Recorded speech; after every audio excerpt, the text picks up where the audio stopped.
ಇಂದಿನ ವಿಡಿಯೋ ಶಿವ ಸಹಸ್ರನಾಮದ 114ನೇ ಸ್ತೋತ್ರದ ಬಗ್ಗೆ. ಶಿವ ಸಹಸ್ರನಾಮದ 114ನೇ ಸ್ತೋತ್ರವು ಹೀಗಿದೆ.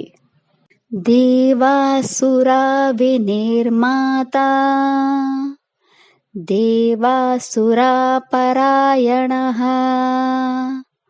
ದೇವಾಸುರ ಗುರುರ್ದೇವೋ ದೇವಾಸುರ ನಮಸ್ಕೃತಃ.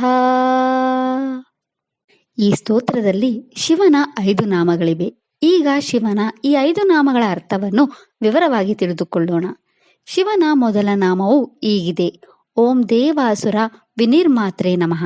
ಈ ಶಿವನಾಮದ ಅರ್ಥ ಅಸುರರು ಮತ್ತು ದೇವತೆಗಳನ್ನು ಸೃಷ್ಟಿಸಿದ ಆ ಭಗವಂತನಿಗೆ ನಾನು ನಮಸ್ಕರಿಸುತ್ತೇನೆ.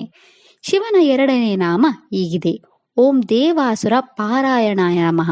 ಈ ಶಿವನಾಮದ ಅರ್ಥ ದೇವತೆಗಳು ಮತ್ತು ಅಸುರರನ್ನು ಬೆಂಬಲಿಸುವ ಆ ಭಗವಂತನಿಗೆ ನಾನು ನಮಸ್ಕರಿಸುತ್ತೇನೆ. ಶಿವನ 3ನೇ ನಾಮ ಹೀಗಿದೆ: ಓಂ ದೇವಾಸುರ ಗುರುವೇ ನಮಃ. ಈ ಶಿವನಾಮದ ಅರ್ಥ ದೇವತೆಗಳು ಮತ್ತು ಅಸುರರಿಗೆ ಗುರುವಾದ ಆ ಭಗವಂತನಿಗೆ ನಾನು ನಮಸ್ಕರಿಸುತ್ತೇನೆ. ಶಿವನ 4ನೇ ನಾಮ ಹೀಗಿದೆ: ಓಂ ದೇವಾಯ ನಮಃ. ಈ ಶಿವನಾಮದ ಅರ್ಥ ಜೀವನದ ಪ್ರೇರಕನಾದ ಆ ಭಗವಂತನಿಗೆ ನಾನು ನಮಸ್ಕರಿಸುತ್ತೇನೆ. ಶಿವನ 5ನೇ ನಾಮ ಹೀಗಿದೆ: ಓಂ ದೇವಾಸುರ ನಮಸ್ಕೃತಾಯ ನಮಃ. ಈ ಶಿವನಾಮದ ಅರ್ಥ ದೇವತೆಗಳು ಮತ್ತು ಅಸುರರಿಂದ ನಮಸ್ಕರಿಸಲ್ಪಟ್ಟಿರುವ ಆ ಭಗವಂತನಿಗೆ ನಾನು ನಮಸ್ಕರಿಸುತ್ತೇನೆ. ಇದಿಷ್ಟು ಶಿವನ 5 ನಾಮಗಳ ಬಗ್ಗೆ.